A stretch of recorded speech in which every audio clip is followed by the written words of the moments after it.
Hey guys, it's James here from eBassGuitar, and in today's bass guitar lesson, I'm going to show you how to play One by U2. This is a great song if you're in the early phases of learning the bass guitar. So if you're a beginner to intermediate bass guitar player, make sure you check out this lesson all the way to the end.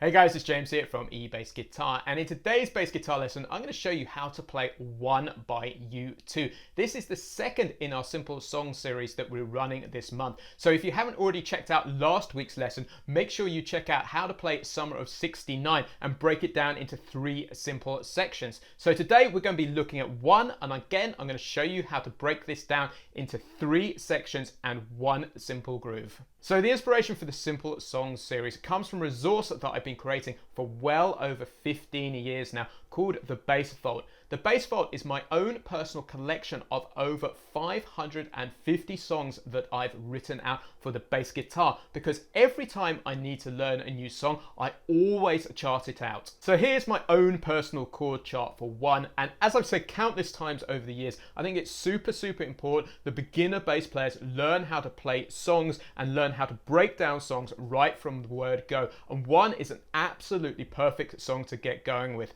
But first of all, let's give you a taster of what we're going to be covering today.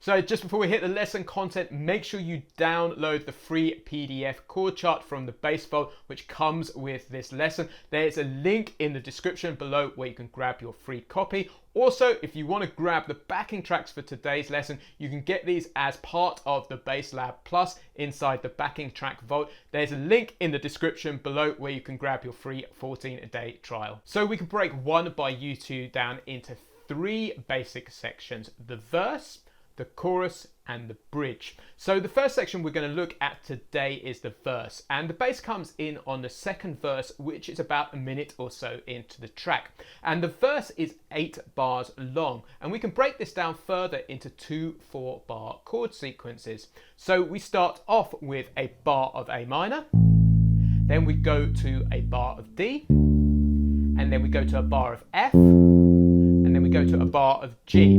And so we can catch the A at the 5th fret on the E string, we can catch the D at the 5th fret on the A string, we can catch the F at the 3rd fret on the D string, and we can catch the G at the 5th fret on the D string, like so.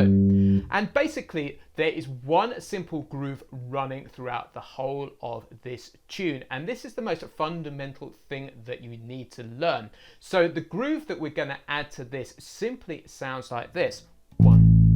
Bum.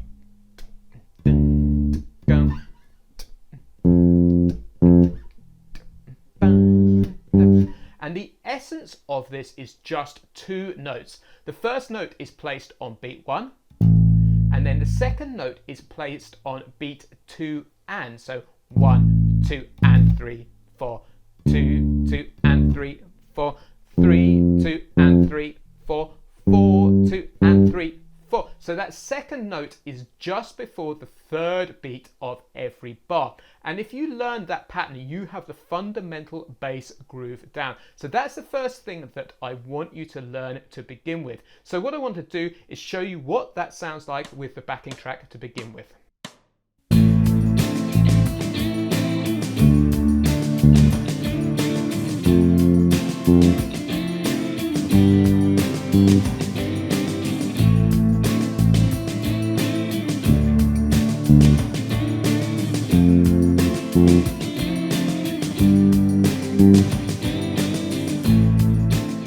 So that is the core rhythmic groove to 1. And whenever you learn any song, you must always try and hunt down what that fundamental groove is, because it will make constructing your bass lines throughout the rest of the song that much simpler and give you that real core understanding. But what Adam Clayton, the bass player for U2, does is he adds some passing notes at the end of each bar to link the chords together. So what he does is he adds 3/8 notes at the end of every bar. So the bass line turns into this rhythmically: 1, 2, and 3, and 4, and 1, 2, and 3, and 4, and so I begin by just practicing that round and round so you get comfortable with that rhythm. So once you're comfortable adding those 3 extra 1/8 notes, what you want to do is start changing up the notes there to link the chords together. And here's some of the ideas that Adam Clayton is using on the original bass line to 1. So let's take this 2 bars at a time. So to link up the A chord or the A minor chord to the D chord, what he's using is these 3 notes here. He's using an open E,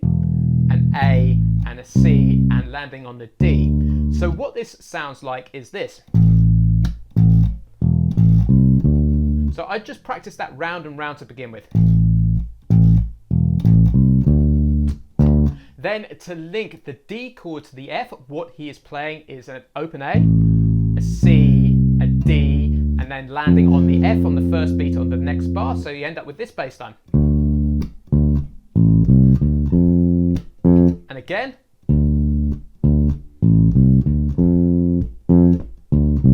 Then to link the F to the G chord, what he is using is a D, and then back to the C, and then back to the D again, and landing on the G like that.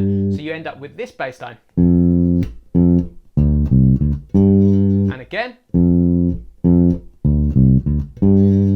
And then to link the G back round to the A minor chord, what he is playing is an E, a D, and a C, and then that lands us back on the A like this. So we end up with this bass line.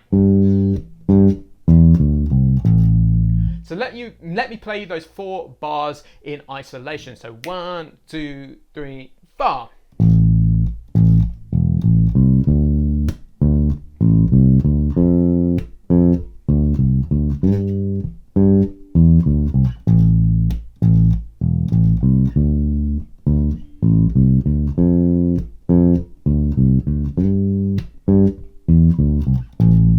Now the great thing is, once you're fundamentally comfortable with that concept, you could start improvising the last 3 notes and changing up the actual notes that you're using based on the chords. So what I'm going to demonstrate now is playing the bass line I've just shown you, then I'm going to start changing it up a little bit, and because once you get this fundamental understanding of how the groove and the chord sequences are working, that gives you the foundation to start creating your own bass lines.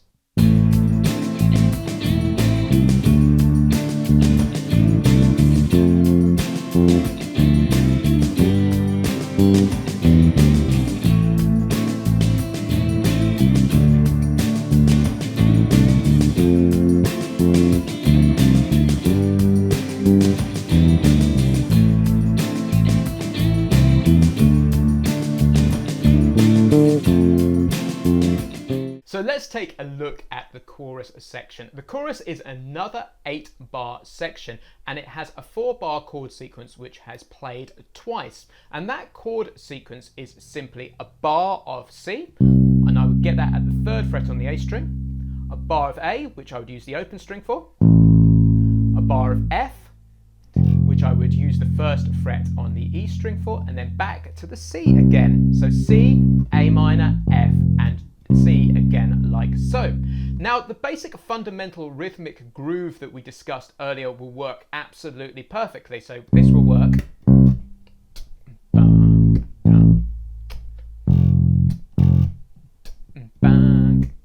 But what you can hear Adam Clayton doing on the track is adding in an extra 8th note to give it a little bit more power and forward movement. So what he's doing is playing this pattern, says ba ba ba. So that's 1 and a beat note on beat 1 and then a half beat rest, and then hitting the 3rd note on beat 2 and. So ba da ba, 1 and 2 and ba ba ba da da da.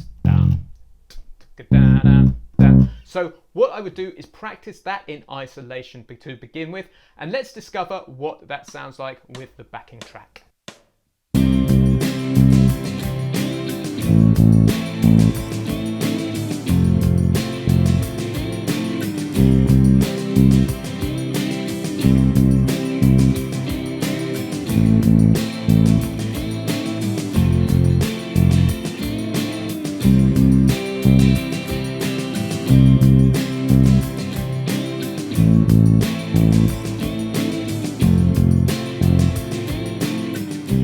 So once you're comfortable with the new chord sequence and the additional note in the groove, what we want to do is add the 3/8 notes at the end of the bar to create the passing notes. So here are some ideas inspired by the original Adam Clayton bass line. So to link the C chord to the A minor, what I would do is use 2 C notes and then a B, which will connect us to the A like that.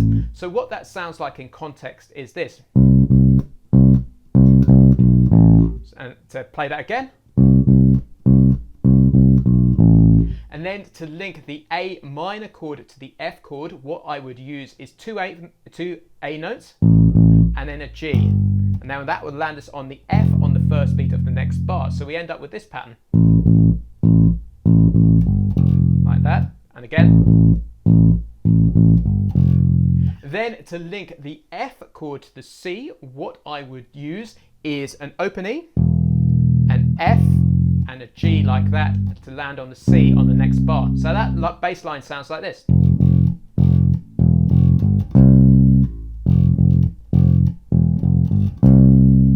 And then to link the C back round to the C chord on the beginning of the next line, what I would do is just 2 C notes and then a B note like that, and that will land us back to the C like this. So that 4-bar bass line sounds like this.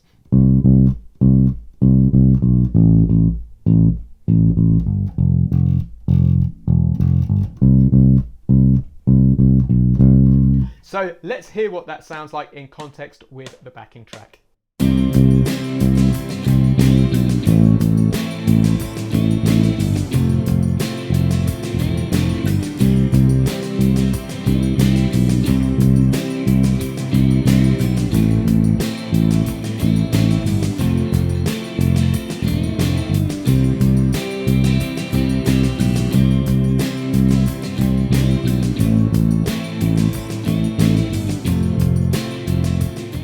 Guys, don't forget the 3 passing notes are notes that you can ultimately start improvising once you get more comfortable with the song and once you get more experience creating your own bass lines. If you're enjoying this lesson, I would love it if you could jump over to eBassGuitar.com and check out the Bass Lab Plus. The Bass Lab Plus is my private members training program designed especially for beginner to intermediate bass players, which teaches you all of the most important skills if you want to play at a jam session, if you want to join the worship team on a Sunday, if you want to play in a covers band, or ultimately if you just want to rock out at home playing your favorite bass lines to YouTube. We have a ton of lessons learning songs just like this, but also I teach you how to play grooves, I teach you how to create bass lines, so you learn all of the most important fundamental skills needed to play songs from the ground upwards. So if you're interested in joining the Bass Lab Plus, make sure you click the link in the description below where you can join free today with a 14-day trial. So there's just one more section that we need to learn, and that is the bridge. The bridge is a 9-bar chord sequence, and we can split this roughly down the middle into bars 1 to 4 and then bars 5 to 9. So to begin with, let's look at bars 1 to 4. So this is 4 bars long, and it's simply a bar of C to a bar of A minor, then back to a bar of C, and then back to a bar of A minor. And then groove wise, we can use the groove and the passing notes from the chorus section. So what I would suggest playing is this.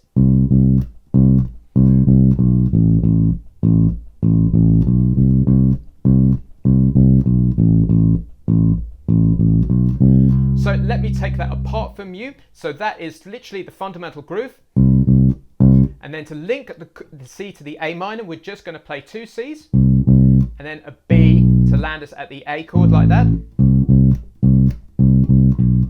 And then to get back from the A minor to the C, we play the fundamental groove. And then what we'll do is we play 2 A notes and then a B and and that will land us at the C like that.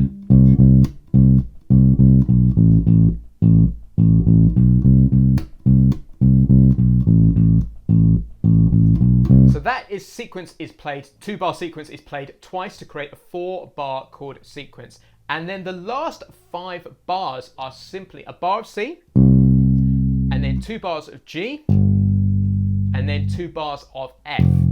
And what Adam Clayton does is he takes it into what I call a pumping eighth notes feel, which will give it more energy. So what he's doing is he's playing every single eighth note in the bar like this. So we end up playing just 1 and 2 and 3 and 4 and 1 and 2 and 3 and 4 and 1 and 2 and 3 and 4, 1 and 2 and 3 and 4 and 1 and 2 and 3 and 4. And what you'll discover is that will really start ramping up the energy. I also suggest using alternate fingering for the pumping eighth notes too, because that will really help technically. Anyway, let's hear what this sounds like in context.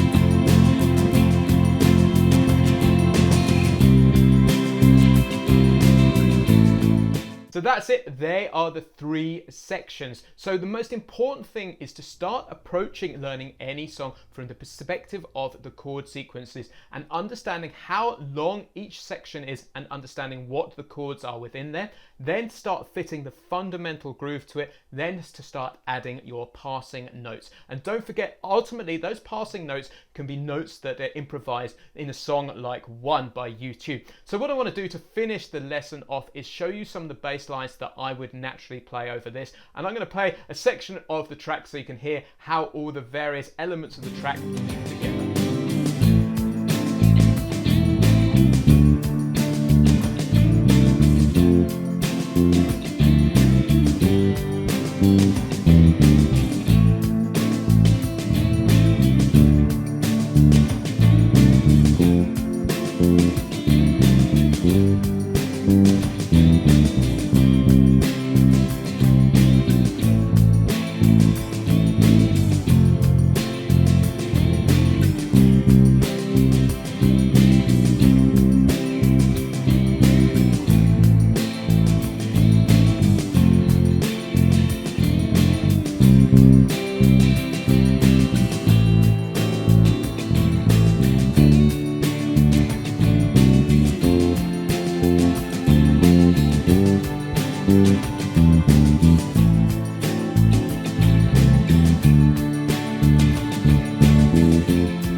So guys, that's the end of today's bass guitar lesson. If you've enjoyed this lesson, make sure you download the free PDF chord chart so you can see everything we've discussed today written out. There is a link in the description below where you can grab your copy. Also, if you're looking to push your bass guitar playing forward and learn more songs just like One, make sure you jump over to eBassGuitar.com and check out the Bass Lab Plus. There's a link in the description where you can join free today with a 14-day trial. Cheers, I've been James from eBassGuitar.com and I'll catch you next week.